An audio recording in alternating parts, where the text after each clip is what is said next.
सुबह से रेखा 3 बार हलवा बनाकर देख चुकी थी, पर हलवा फिर भी परफेक्ट नहीं बन रहा था। रेखा गुस्से से झुंझला गई। क्या मम्मी, ये हलवा वलवा मेरे से नहीं बनेगा, मैं नहीं बना रही। सुबह से 3 बार कोशिश कर चुकी हूँ, कभी चीनी कम हो जाती है, कभी घी कम रह जाता है। अब देखो कैसा पतला पानी बन गया है। रेखा, पिछले 1 हफ्ते से तुझे सिखा रही हूँ, पर जब भी सामग्री नापने लगती हो तेरा ध्यान पता नहीं कहाँ चला जाता है। सोशल मीडिया में देखकर भी तू नहीं सीख पाई। अब तो लगता है कि तू शादी होकर जाए तो हलवा किसी जादू से बन जाए, वरना तेरी सास तो मुझे ही ताने सुनाएगी कि बेटी को कुछ सिखा कर नहीं भेजा। मम्मी, काश तुम्हारी बात सच हो जाए और मुझे कोई ऐसी तरकीब मिल जाए कि जादू से हलवा बन जाए। ऐसे जादू से सब कुछ बनने लगता ना तो आज तुम्हारी माँ रसोई में पूरा दिन जादू से ही खाना बना रही होती। ये सब किस्से कहानियों में ही होता है कि जादू से हलवा बन जाए, सच में ऐसा कभी नहीं होता। पर रेखा के मन में ये बात घर कर गई। 15 दिन बाद उसकी शादी थी और उसकी सास ने पहले ही कह दिया था कि उनके यहाँ नई बहू के हाथ से सबसे पहले हलवा ही बनवाते हैं। रेखा अब इसी सोच में पड़ गई कि काश वो भी जादू से हलवा बना ले। सर्दियों के दिन थे। एक दिन रेखा बाजार से शादी की शॉपिंग करके आ रही थी। वो अपनी मम्मी से बोली, मम्मी, घर का सारा काम हो गया है, आप इसी रिक्शा पर ये थैलियां लेकर घर चलो, मैं जरा शीतल के घर होकर आती हूँ। उसके घर से मुझे अपना मेकअप का किट उठाना है। उसने मेरे लिए कुछ सामान ऑनलाइन मंगवाया था। शाम के समय ज्यादा ठंड में घूमो नहीं, वरना बीमार पड़ जाओगी। फिर आपको 2 दिन बाद मेरी शादी में लगना ही है। हाँ, तू ठीक कह रही है, पर तू जल्दी आ जाना। ठीक है मम्मी, तुम आराम से घर जाओ, मैं दूसरा रिक्शा ले लेती हूँ। इतनी ठंड लग रही है, आज तो सबसे ठंडा दिन है और ठंडी हवा भी चल रही है। मेरे पास गर्म शॉल है, वही ओढ़ लेती हूँ। रेखा शॉल निकालकर ओढ़ने ही लगती है कि तभी उसकी नजर सामने पेड़ के नीचे ठंड से ठिठुरती हुई एक बूढ़ी औरत पर पड़ जाती है। आसपास लोग गुजर रहे थे, पर कोई भी उस बूढ़ी औरत की तरफ नहीं देख रहा था। रेखा उस बूढ़ी औरत के पास जाती है। अरे, ठंड इतनी ज्यादा है अम्मा, पर आपने कोई भी स्वेटर या गर्म कपड़ा नहीं पहना। नहीं बेटी, मैं बहुत गरीब हूँ, मेरे पास पहनने के लिए गर्म कपड़े और स्वेटर नहीं है। अम्मा, ये लो, मेरे पास कुछ गर्म कपड़े और शॉल है, ये लो, ये आपके काम आएंगे। आप ये पहनो, तब तक मैं आपके लिए सामने की दुकान से कुछ खाने का और गर्म चाय लेकर आती हूँ। वो बूढ़ी औरत गर्म कपड़े पहन लेती है। इतनी देर में रेखा उसके लिए चाय और खाने का सामान ले आती है। बूढ़ी औरत बहुत खुश होती है।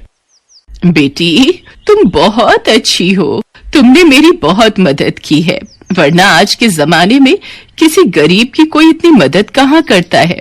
देखते ही देखते वो बूढ़ी औरत एक सुंदर परी के रूप में आ जाती है। घबराओ नहीं, मेरा नाम नीलम परी है। मुझे पृथ्वी लोक पर एक बूढ़ी औरत के रूप में रहने का दंड मिला हुआ था। मैंने परी लोक में एक बूढ़ी परी का मजाक उड़ाया था, इसलिए उन्होंने मुझे दंड दिया था कि मैं तब तक पृथ्वी लोक में रहकर एक गरीब बूढ़ी औरत का जीवन व्यतीत करूंगी, जब तक कोई खुद से मेरी मदद नहीं करेगा, और जब कोई दयालुता के साथ मेरी मदद करेगा तो मैं वापस अपने रूप में आ जाऊंगी। पिछले 3 दिन से मेरी किसी ने भी मदद नहीं की। आज तुमने मेरी सहायता की, इसलिए मैं परीलोक वापस जा सकती हूँ। जाने से पहले मैं तुम्हें कुछ देना चाहती हूँ। मांगो, तुम मुझसे क्या मांगती हो? नीलम परी, मेरी तो अभी एक ही दुविधा है। 2 दिन बाद मेरी शादी है और मुझे हलवा बनाना नहीं आता। आपके पास कोई उपाय है जिससे जादुई हलवा बन जाए और मेरी ससुराल में प्रशंसा हो? अच्छा, तो ये बात है, रुको। नीलम परी हवा में छड़ी घुमाती है। ये लो, ये जादुई चीनी है। जब भी तुम हलवा बनाओगी तो इसी चीनी का उपयोग करना। ये चीनी मिलाते ही स्वादिष्ट हलवा बनकर तैयार हो जाएगा।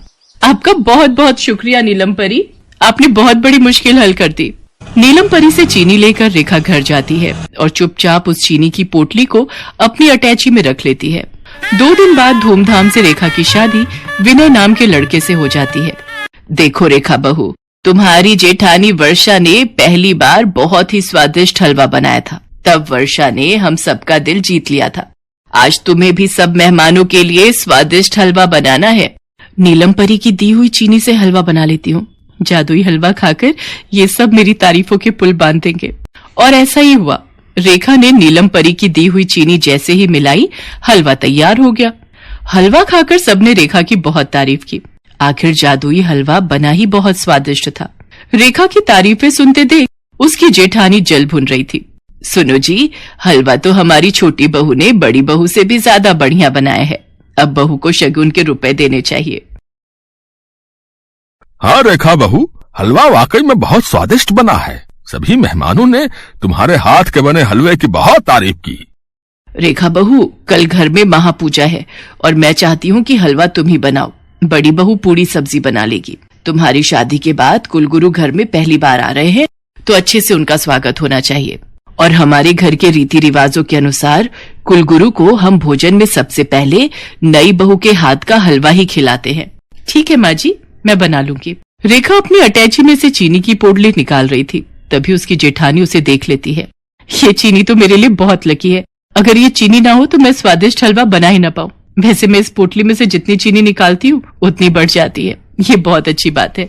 ये सब नीलम परी के जादू का कमाल है। अच्छा, तो ये बात है। ये रेखा हलवे में इस चीनी का इस्तेमाल करती है, वरना इसका हलवा इतना स्वादिष्ट हो ही नहीं सकता। मैं भी देखती हूँ अब ये कल हलवा कैसे बनाती है। अगले दिन रेखा पूजा के लिए हलवा बनाने लगती है, पर जैसे ही वो अटैची देखती है, चीनी की पोटली गायब थी। वो परेशान हो जाती है। रेखा रोने लगती है।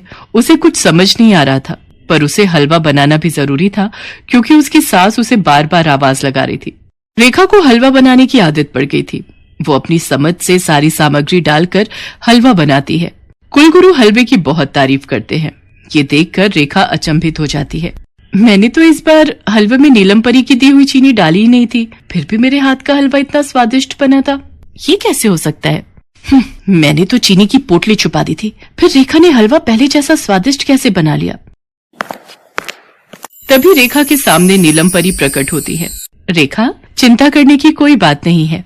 तुम्हारी जेठानी वर्षा ने चीनी की पोटली छुपा दी थी, पर तुम्हें ये ज्ञात ही नहीं कि तुमने बार बार हलवा बनाने का अभ्यास किया और तुम खुद से ही स्वादिष्ट हलवा बनाने लगी।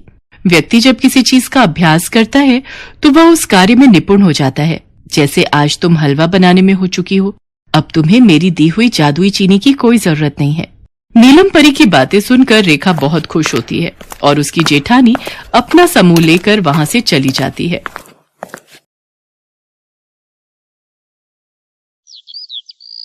अंजलि बहुत दुखी है क्योंकि वो देख नहीं पाती है। वो अंधी है। अंजलि बचपन से ऐसी नहीं है। बचपन में वो देख सकती थी, लेकिन एक दिन उसके साथ एक हादसा हो गया। एक दिन स्कूल जाते समय रास्ते में एक गाड़ी ने अंजलि को जोर से धक्का मार दिया और अंजलि के सर के पीछे वाले हिस्से में चोट लग गई। उसे अस्पताल ले जाया गया, लेकिन डॉक्टर साहब ने साफ साफ कह दिया, देखिए, लड़की तो बच जाएगी, लेकिन वो कभी भी देख नहीं पाएगी क्योंकि उसकी दोनों आंखें खराब हो गई हैं। उसके बाद से अंजलि अंधी हो गई। उसके माता पिता ने बहुत कोशिश की, बहुत सारे डॉक्टर भी दिखाए, लेकिन कोई फायदा नहीं हुआ। अंजलि अभी 25 साल की है। वो खुद का काम भी नहीं कर सकती है। उसकी माँ बिमला हमेशा उसके साथ रहती है। उसके पिता का नाम मनोहर है। मनोहर एक दुकान चलाता है और उसी से उन लोगों का घर चलता है। मनोहर और बिमला को बस एक ही चिंता है, सुनिए जी, हमारी बेटी 25 साल की हो गई है, अब तो उसकी शादी करवानी ही पड़ेगी। हाँ बिमला, वो तो है, लेकिन एक अंधी लड़की से कौन शादी करेगा? उसके लिए हमें दहेज में बहुत सारे पैसे देने होंगे। हमारे पास एक वो दुकान ही तो है, उसे गिरवी रखना होगा। इस तरह बिमला और मनोहर अंजलि की शादी को लेकर आपस में बात कर रहे होते हैं कि अंजलि ये सब सुन लेती है। वो एक छड़ी से रास्ता नापते हुए बिमला और मनोहर के पास जाती है और कहती है, माँ, दुकान गिरवी रखने की कोई जरूरत नहीं है। मेरे लिए आप लोग दुकान क्यों गिरवी रखेंगे? बेटी, हम तेरे माता पिता हैं, हम वही करेंगे जिसमें तेरा भला हो। तेरी शादी तो हम करवा के रहेंगे। अगले दिन मनोहर दुकान गिरवी रखकर बहुत सारे पैसे घर ले आता है और शादी के लिए 10 लाख रुपए दहेज देने का ऐलान कर देता है। ये खबर चारों तरफ फैल जाती है और अंजलि के लिए एक रिश्ता आता है। लड़के का नाम सुबोध है और उसकी माँ का नाम जानकी, और सुबोध की बहन का नाम पायल है। तीनों मिलकर अंजलि को देखने आते हैं। अंजलि अंधी होने के बावजूद सज धज कर उन लोगों के लिए मिठाई ले आती है। उसकी शादी पक्की हो जाती है। मनोहर जानकी को दहेज के 10 लाख रुपए दे देता है और कुछ ही दिनों बाद अंजलि और सुबोध की शादी हो जाती है। अंजलि ससुराल चली जाती है। पहले के 2-3 दिन तो अच्छे से ही गुजरते हैं, मगर उसके बाद वाले दिन जानकी अंजलि से कहती है, बहू, जाओ जाकर मेरा कमरा साफ कर दो। लेकिन माँ जी, मैं तो अंधी हूँ, मुझे कुछ भी दिखाई नहीं देता। तो क्या तुम्हें सर पर बिठा लें? तभी वहां पर अंजलि की ननद पायल आ जाती है और कहती है, भाभी, भूल मत जाना कि ये तुम्हारा ससुराल है, मायका नहीं जो तुम हमेशा बस आराम करती रहोगी। यहाँ रहना है तो घर का कुछ काम तो करना ही पड़ेगा। नहीं नहीं पायल, मैं आराम नहीं करती हूँ, वो तो मुझे कुछ दिखता नहीं है, वरना काम करने से मुझे कोई ऐतराज नहीं है। अब जानकी चिल्लाना शुरू करती है, चुप रह कलमुही, कामचोर कहेगी, हमेशा बस अंधी होने का फायदा उठाती है। जो बोल रही हूँ वो चुपचाप सुन ले, नहीं तो मार मार कर यहाँ से दफा कर दूंगी। ये सुनकर अंजलि घबरा जाती है, साथ साथ उसे बहुत डर भी लगने लगता है। डर के मारे वो बड़ी मुश्किल से चलते हुए जानकी के कमरे में जाती है और झाड़ू से कमरा साफ करने लगती है, लेकिन उसे तो कुछ दिख ही नहीं रहा था। ऐसे ही साफ करते करते झाड़ू टेबल पर रखे हुए फूलदानी से जाकर टकरा जाती है और फूलदानी नीचे गिरकर टूट जाता है और उस आवाज से जानकी और पायल वहां दौड़कर चले आते हैं। हाय हाय, सत्यानाश कर दिया, तोड़ दिया, मेरा सब कुछ तोड़ दिया। अंजलि रोते हुए माफी मांगने लगती है। माफ कर दीजिए, मुझसे गलती हो गई है, मुझे पता ही नहीं चला कि वहाँ कुछ है, मैं तो अंधी हूँ। फिर से वही बात, माँ भाभी ऐसे नहीं सुधरेगी। ये बोलकर पायल 2 डंडे लाती है और दोनों मिलकर अंजलि के ऊपर प्रहार करने लगते हैं। अंजलि रो पड़ती है। उसी रात को जब सुबोध घर लौटता है तब अंजलि उसे सब कुछ बताती है। ये सुनकर सुबोध अपनी माँ और बहन को ही सपोर्ट करता है। अंजलि समझ जाती है कि ये लोग ऐसे ही हैं। उसके बाद से हर रोज अंजलि के ऊपर अत्याचार चलता रहता है। कुछ दिन बाद सुबोध जानकी से कहता है, माँ आपने दहेज के लिए शादी करने को बोला, मैंने कर लिया, मगर मैं नंदिनी से प्यार करता हूँ, मैं उससे शादी करना चाहता हूँ। माँ मुझे पता है बेटा, मगर उसके पहले इस अंजलि का कुछ करना पड़ेगा। मेरे पास एक आइडिया है माँ। पायल आइडिया बताती है और सभी वो करने के लिए राजी हो जाते हैं। अगले दिन सुबोध अंजलि को एक अच्छे आंखों के डॉक्टर के पास ले जाने के बहाने घर से दूर ले जाता है। वो अंजलि को लेकर एक जंगल में पहुंच जाता है। घना जंगल, चारों तरफ कोई नहीं है। अंजलि को कुछ अजीब सा लगता है। वो कहती है, ये तुम मुझे कहाँ ले आए हो? आसपास और कोई इंसान नहीं है क्या? हाँ है ना, तुम चिंता मत करो अंजलि, आज ही तुम्हारी आंखें बिल्कुल ठीक हो जाएंगी, तुम फिर से देख पाओगी। तुम यहीं पर रुको, मैं अभी आता हूँ, ठीक है? ये बोलकर सुबोध वहां से चला जाता है। अंजलि अकेली जंगल के बीचों बीच खड़ी रहती है। शाम हो जाती है।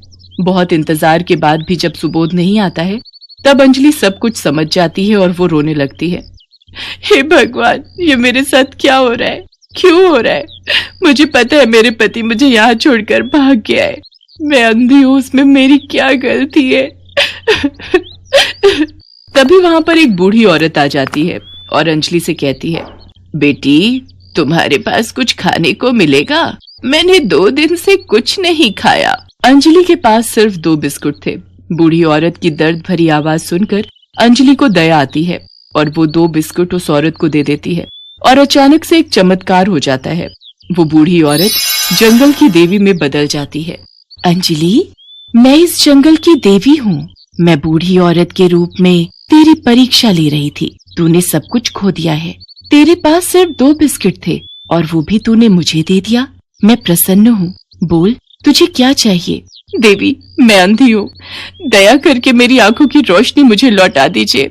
जंगल की देवी अपनी जादुई शक्ति से एक जादुई चश्मा लाती हैं। अंजलि, ये जादुई चश्मा है, इसे पहनते ही तुझे फिर से सब कुछ दिखाई देने लगेगा। अंजलि उस जादुई चश्मे को पहन लेती है और उसे सब कुछ दिखाई देने लगता है। पेड़, पौधे, आसमान, जमीन, सब कुछ। अंजलि खुशी से झूम उठती है। जंगल की देवी, आपका बहुत बहुत धन्यवाद, मुझे सब कुछ दिख रहा है। इतनी खुशी मुझे जिंदगी में कभी नहीं मिली। अंजलि जंगल की देवी को धन्यवाद देकर वहां से चली जाती है।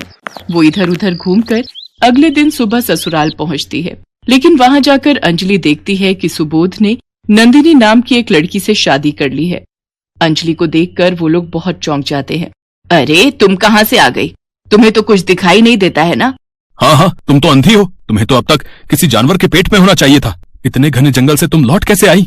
ये सुनकर हंसते हुए अंजलि कहती है, मुझे पता है तुम लोग मुझे मारना चाहते थे। सिर्फ और सिर्फ दहेज के लिए तुम लोगों ने मुझे इस घर की बहू बनाया, लेकिन अब मैं सब कुछ देख सकती हूँ। अब मैं तुम सबको मजा चखाऊंगी। ये सुनकर सभी हंसने लगते हैं। पायल कहती है, तुम्हें क्या लगता है तुम अकेली एक औरत हम चारों को हरा सकती हो? तभी सुबोध की नई पत्नी नंदिनी कहती है, मैं समझ गई हूँ कि ये कैसे देख पा रही है। कहीं से इसे ये चश्मा मिल गया है, इसी की वजह से ये देख पा रही है। हाँ तुम सही कह रही हो, पहले तो ये चश्मा नहीं था। बेटा, इसका चश्मा निकाल, उसके बाद हम चारों मिलकर इसे मार डालेंगे और इसके घर वालों को बोल देंगे कि अंजलि किसी और के साथ भाग गई है। सुबोध अंजलि की तरफ बढ़ने लगता है। अंजलि ने खुशी के मारे ये सोचा ही नहीं था कि ये लोग उसे यहाँ भी मार सकते हैं। अंजलि डर जाती है। चारों के चारों अंजलि को मारने के लिए तैयार हैं। तभी एक चमत्कार हो जाता है। अंजलि के जादुई चश्मे से एक चमत्कारी रोशनी निकलती है और उस रोशनी में चारों जलकर भस्म हो जाते हैं। आह, बचाओ! ऐसे ही दर्द से तड़पते हुए चारों का खेल खत्म हो जाता है। अंजलि को इंसाफ मिलता है। उसने नहीं सोचा था कि उसका ये जादुई चश्मा ऐसा भी कर सकता है। वो मन ही मन जंगल की देवी को धन्यवाद देती है और इसके बाद वो अपने मायके लौट जाती है और अपने माता पिता को सब कुछ बताती है। वो लोग अंजलि को सपोर्ट करते हैं और ऐसे ही अंजलि अपने जादुई चश्मे के साथ खुशी खुशी रहने लगती है।